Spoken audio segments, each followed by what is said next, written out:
외국인들이 2차전지를 계속해서 팔면서 반대로 바닥에서 계속 사모으고 있는 주식이 있거든요. 바로 2020년대 그 대형 호재 대비 2배 이상 큰 규모의 대형 호재가 이번에 나와줬다라는 것이고, 그 규모는 국내에 또 집중적으로 진행이 되기 때문에 더더욱 큰 호재가 크게 터져줬다라고 볼 수 있겠죠. 수빈쌤, 요즘 하늘이 뿌옇고 공기가 탁하던데 건강 조심해야겠어요.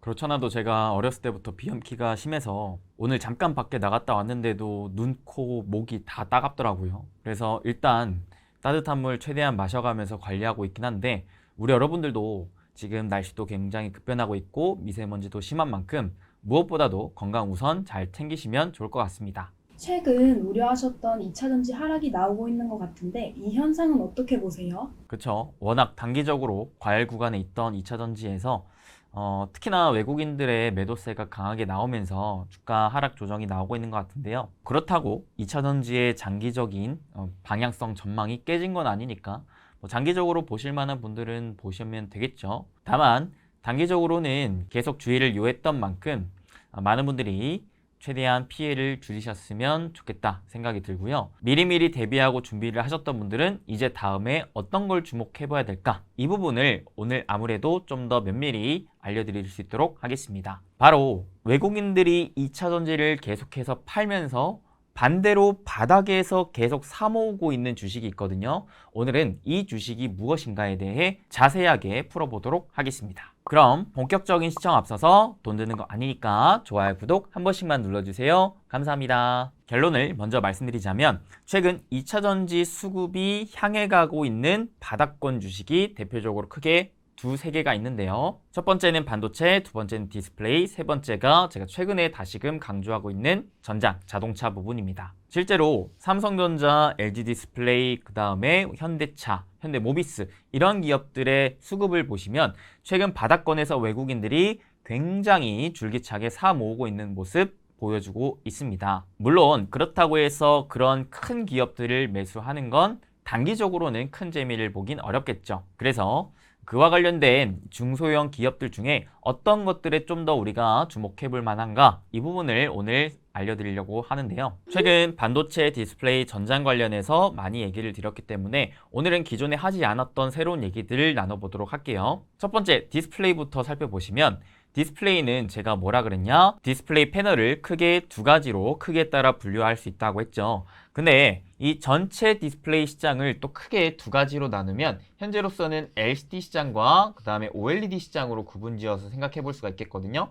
근데 제가 여기서 주목을 했던 건 결국 구조적인 성장으로 진입하고 있는 OLED 성장 산업을 주목하고 있었죠. 근데 이 OLED 산업을 주목을 하더라도 아직까지는 전체 디스플레이 시장 중에 LCD에 대한 비중이 여전히 많이 차지하고 있기 때문에 우리가 아무리 이 OLED 쪽으로 투자를 하고 싶더라도 LCD 시장의 업황을 안 볼 수는 없을 것 같습니다. 왜냐, 제가 이런 그림을 여러 차례 그려드렸던 적이 있었는데요. 아무리 좋은 기업이더라도 그 기업이 속해 있는 산업 업황이 좋지가 않으면 주가가 크게 올라가지 못하고 눌린다. 그 다음에 아무리 좋은 산업이더라도 그 시장이 좋지가 않다면 주가는 역시 눌린다라는 표현을 했었습니다. 그래서 이 OLED 분야에 정말 좋은 기업이 있다고 하면 그 기업이 속해 있는 산업을 최소한적으로 봐야 된다는 것인데, 그 산업 자체가 전체 디스플레이 시장이기 때문에 디스플레이의 현재 업황은 어떠한가, 이 부분을 살펴볼 필요가 있겠다는 거죠. 그래서 지금 디스플레이 업황을 중소형, 대형뿐만 아니라 LCD, OLED로 구분지어서 한번 살펴보자면, 우선 대형 쪽에 이 TV 쪽으로 봤을 때 LCD 중심으로 3월부터 패널가가 점차 상승하고 있는 국면이라 합니다. 그리고 2월 하반기부터 가격 하락이 멈춘 대표적인 IT 중에서도 모니터, 그 다음 노트북 패널 가격도 보합 수준으로 이어지고 있다고 합니다. 즉 하락세가 이제는 점차 진정됐다는 것이죠. 이유는 TV와 PC 업체의 재고 건전화가 이루어지고 있고 디스플레이 패널 업체들의 가동률이 하락하고 있기 때문에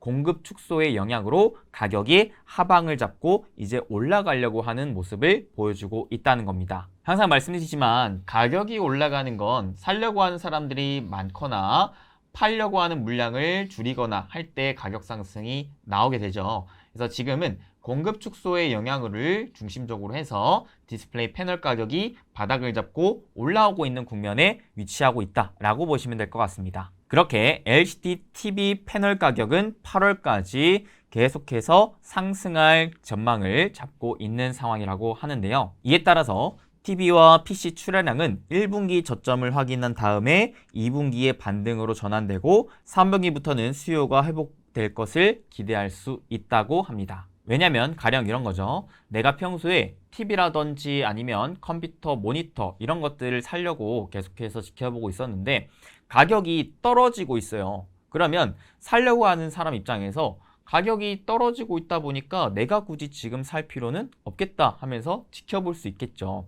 근데 반대로 가격이 갑자기 어느 순간 바닥을 찍고 올라온다고 생각을 해봐요. 그러면 살려고 했던 마음을 계속 미뤄왔던 사람들이 이제는 가격이 다시 올라가네, 더 오르기 전에 사야겠다 라고 하면서 그 수요가 붙을 수 있다는 것을 의미합니다. 저도 최근에 모니터 2대를 샀는데 요즘 게이밍 모니터 수요가 늘어나고 있다더라고요. 현실적인 지표 또 우리 키피디님 감사하고요. 맞아요. 요즘에는 특히나 게이밍 모니터 수요가 늘어나고 있다고 합니다. 가장 큰 이유가 뭐냐면 다가오는 3분기에 중국의 항저우 아시안 게임이 개최될 예정인데 이때 e스포츠가 정식 종목으로 채택된다고 합니다. 그래서 가뜩이나 중국의 리오프닝화에 따라서 많은 사람들이 외부로 활동해 나가고 있는 상황에 중국 입장에서 다가오는 3분기에 e스포츠가 붐을 일 것을 기대하고 있으면서 각 PC방에서 이때다 싶어가지고 게이밍 모니터를 막 사들이고 있다고 합니다. 그리고 TV는 최근에도 말씀드렸다시피 북미 유럽 쪽에서 현재 프리미엄 TV에 대한 수요가 계속해서 증가하고 있다라는 것도 말씀드렸죠. 결국 지금까지 디스플레이 업황이 계속 좋지 않았었는데 그 좋지 않음을 탈피하고자 각 패널 업체들이 공급량을 계속해서 축소를 하면서 가격의 하방을 만들어 놨고 여기에 다수의 원인들로 인해서 TV, 그 다음 PC, 노트북 이러한 수요가 살아나기 시작하니까 아무래도 디스플레이 업황이 바닥을 찍고 점차 좋아지고 있다 이렇게 생각하시면 될 것 같습니다. 그 다음 두 번째는 반도체입니다. 반도체도 현재 반도체 업황이 바닥을 찍고 올라오려고 하는 모습을 보여주고 있는데요. 이 트리거가 됐던 가장 큰 요인이 바로 이번 삼성전자 1분기 잠정 실적 발표 이후에 나왔던 삼성전자의 감산 코멘트였습니다. 과거 삼성전자는 인위적인 감산은 없다라는 단호한 모습을 보여주고 있었는데 이번에 발표한 바에 따르면 특정 메모리 제품은 향후 수요 변동에 대응 가능한 물량을 확보했다는 판단으로 의미 있는 수준까지 메모리 생산량을 하향 조정 중이다라고 하며 공식적인 감산을 발표해줬습니다. 사실 삼성전자는 과거 경기가 어려웠을 때에도 반도체 업황이 좋지 않았을 때에도 감산이 아닌 계속 증산을 하면서 경쟁 업체들에 비해 보다 싼 물량을 많이 팔게 되면서 오히려 점유율을 넓히고 해당 경쟁 업체들을 죽이는 치킨 게임을 벌여오며 계속해서 점유율을 확보하고 현재 메모리 반도체 업계 1위로 독보적으로 올라갈 수가 있었는데요. 그랬던 삼성전자가 지금의 이런 상황에서는 감산 정책을 발표했다라는 게 시사하는 바가 큰 것 같습니다. 왜냐? 반도체 업황이 좋아지려면 기본적으로 메모리 반도체 가격이 올라가 줘야 되거든요. 자, 가격을 올리려면 기본적으로 뭐가 필요하다 그랬죠? 공급을 줄여야 한다. 이 공급을 줄여야 하는 부분을 삼성전자가 주도적으로 이제는 할 것을 공식화했기 때문에 이제는 반도체 하방 가격이 어느 정도 바닥을 잡을 수가 있겠구나라고 하는 투자자들의 심리가 주가에 반영될 수 있다는 것이죠.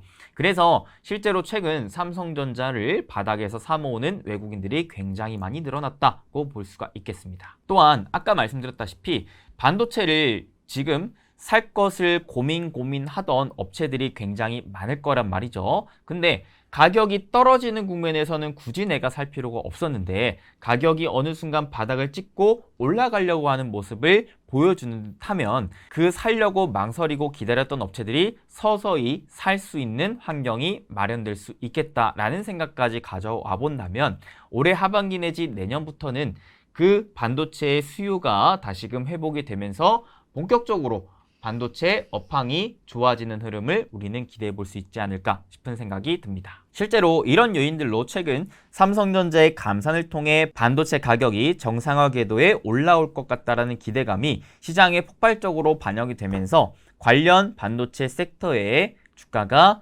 급격히 상승하는 모습들을 보여주고 있거든요. 그러면 여기에서 반도체 디스플레이 관련 어떤 업체에 투자를 하는 게 좋을까에 대한 생각을 이어가 봐야겠죠. 반도체 분야에서는 제가 특히나 좀 더 주목을 하고 있는 분야가 있는데 그게 바로 뭐냐면 OSAT입니다. 이를 이해하기 위해서는 반도체 생태계가 변화되는 흐름을 먼저 이해해 볼 필요가 있겠는데요. 반도체는 메모리에서 비메모리 생태계로 변화가 되면서 IDM이라고 해서 반도체 종합 회사에서 이제는 이게 쪼개지고 있다고 보시면 됩니다. 현재로서는 시스템 반도체 분야에서는 어떤 식으로 쪼개지고 있냐? 바로 팹리스, 파운드리, 오사트 크게 세 가지로 볼 수가 있겠죠. 쉽게 말해서 반도체를 먼저 설계하고 설계한 바에 의해서 생산하고 생산한 바에 의해서 조립하고 마지막 검사까지 마무리 짓고 완성된 반도체 칩을 판매하는 것까지 진행하게 됩니다. 근데 4차 산업혁명으로 향해 가면 갈수록 점차 고성능의 반도체 칩이 필요하게 돼요. 그래서 이 반도체 업체들은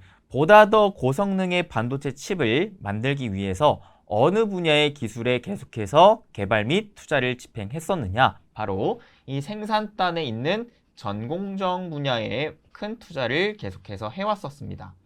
바로 여러분들이 알고 계시는 10나노, 7나노, 5나노, 3나노 점차 미세화 공정 쪽으로 가고 있다고 보시면 되는 거죠. 쉽게 설명하면 이런 거예요. 내가 반도체 성능을 좋게 하고 싶어요. 그러면 예를 들어 이렇게 큰 매직으로 이 설계를 그림을 그려야 되는데 이런 식으로 설계를 그리는 게 보다 성능이 좋을까요? 아니면 좀 더 얇은 펜으로 보다 세밀하게 여러 가지의 그림을 그려가는 것이 보다 성능이 좋을까요? 바로 후자죠. 이게 바로 미세공정의 이해라고 생각하시면 됩니다. 이 하나에 정해져 있는 반도체 칩을 보다 작게 만들고 그 성능을 높여야 하는데 그 회로의 설계를 보다 세밀하게 정밀하게 그려서 그대로 생산까지 해야 되는데 펜이 두꺼운 것보다는 얇은 게 훨씬 더 효율이 좋더라. 그래서 생산업체들, TSMC, 삼성전자가 지금 누가 더 미세공정으로 세밀하게 그 설계에 따른 생산을 할 수 있느냐 이 싸움을 벌이고 있는데 문제는 이게 미세화가 되면 될수록 개발하는 난이도와 그 비용이 급격히 상승 중이라고 합니다. 가령 설계를 하나를 할 때에 약 5천억 이상의 비용이 필요하다고 하고 그 미세공정 하나를 할 때 있어서 필요한 장비 역시 하나를 들일 때 5천억 이상의 비용을 들여서 가져와야 된다고 하니까 어마무시한 비용이 들죠. 그래서 이게 점점 시간이 지남에 따라서 야 이게 전공정 기술을 개발하는 건 현실적으로 큰 어려움이 있더라라는 생각을 다수 업체에서 가져가고 있다고 합니다. 그러니까 이를 이제는 여기에 한계를 봉착을 했어. 물론 이게 정말 중요하고 우리가 계속 개발하는 건 맞긴 하지만 차선으로 꽝된 닭 입장으로 우리가 반도체 성능을 좋게 만들기 위해서 또다시 필요한 건 없을까? 라고 생각을 해서 현재로서 계속해서 다수의 국가들과 기업들이 집중을 하고 있는 게 바로 이 뒷단에 오사트라는 거죠. 쉽게 말해 후공정이라는 겁니다. 아무래도 다수의 국가들과 기업들이 주목하고 있고 이 분야에 막대한 또 투자도 진행하고 있는 만큼 이쪽에서의 투자 기회가 전공정보다는 단기적으로는 더 크게 나올 수 있지 않을까라고 기대를 하고 있는데요. 그래서 전부터 이 오사트 업체의 주가가 상승하는 가장 큰 요인이 이 파운드리 업계에서 얼마나 많은 외주를 맡기느냐 그 물량에 따라 수주를 받고 그 수주에 따라 주가가 상승하게 되는 영향을 예전부터 많이 가져왔었습니다. 과거 2010년에 반도체 상승 사이클 때도 오사트 업체가 무려 2년 만에 8배에서 크게 10배까지도 상승하는 흐름을 보여줬었는데 이때 그렇게 크게 올라갔었던 이유가 두 가지가 있었어요. 첫째는 국내 메모리 생산 업체의 외주 물량이 확대됐다라는 점. 그다음 두 번째는 비메모리 관련 매출이 큰 폭으로 성장했다라는 점. 그리고 나서 2020년도 때 오사트 관련 업체들의 슈퍼사이클이 또 한 번 나왔었는데 이때는 왜 그랬냐? 가장 중요했던 게 삼성전자가 시스템 반도체 쪽으로 무려 133조의 투자를 발표해줬기 때문이고 여기에 메모리 반도체 상승 사이클이 겹쳐줬기 때문에 그랬습니다. 그러다가 작년 2022년 특히나 많이 부진했죠. 왜? IT 수요가 불확실한 국면으로 메모리 하락 사이클로 접어들었기 때문에 대표적으로는 코로나, 그 다음 러우 전쟁, 인플레이션 이런 요인들로 인해서 반도체 수요가 많이 죽었었기 때문에 그랬습니다. 자, 근데 중요한 거 앞서서도 봤다시피 이제는 반도체 업황이 삼성전자 감산 정책에 따라서 바닥을 잡고 반등할 만한 기대를 가질 수 있을 만한 상황이다라는 점입니다. 그다음 여기에 또 중요한 게 2022년 오사트 업체들의 슈퍼사이클이 나왔었던 또 큰 요인이 삼성전자의 시스템 반도체 양 133조 투자 발표였다고 했는데 최근에 삼성전자가 이 반도체 분야에 무려 또 얼마 투자를 발표했죠? 300조 투자를 발표했었습니다. 바로 2020년 때 그 대형 호재 대비 2배 이상 큰 규모의 대형 호재가 이번에 나와줬다라는 것이고 그 규모는 국내에 또 집중적으로 진행이 되기 때문에 더더욱 큰 호재가 크게 터져줬다라고 볼 수 있겠죠. 마지막으로 반도체는 크게 메모리 반도체와 비메모리 반도체가 있는데 반도체 상승 사이클에서 비교적 먼저 올라가는 건 비메모리 반도체였습니다. 왜? 이 공급에 대한 구조적인 차이 때문에 그런데요. 메모리 반도체는 반도체가 규격화되어 있어서 재고 물량을 많이 쌓아놓고 판매하는 형태로 진행이 되는데 반대로 비메모리 반도체는 고객사 맞춤 반도체로 설계해서 생산해서 판매하는 구조이기 때문에 상대적으로 메모리 반도체보다는 규격화되어 있지 않아 재고 물량을 많이 쌓게 되는 현상이 덜하게 됩니다. 그렇다 보니 전체적으로 반도체 업황이 좋아지면서 수요가 회복이 된다면 재고 물량이 덜한 이 시스템 반도체 분야에서의 수요가 더 빨리 나오게 되면서 이쪽 관련된 주가 상승 흐름세가 더 빨리 나오게 된다라고 이해하시면 되겠는데 그렇다 보니까 이 오사트 중에서도 첫 번째로는 이 비메모리 단 매출 비중이 큰 기업들을 우선시 살펴볼 필요가 있겠죠.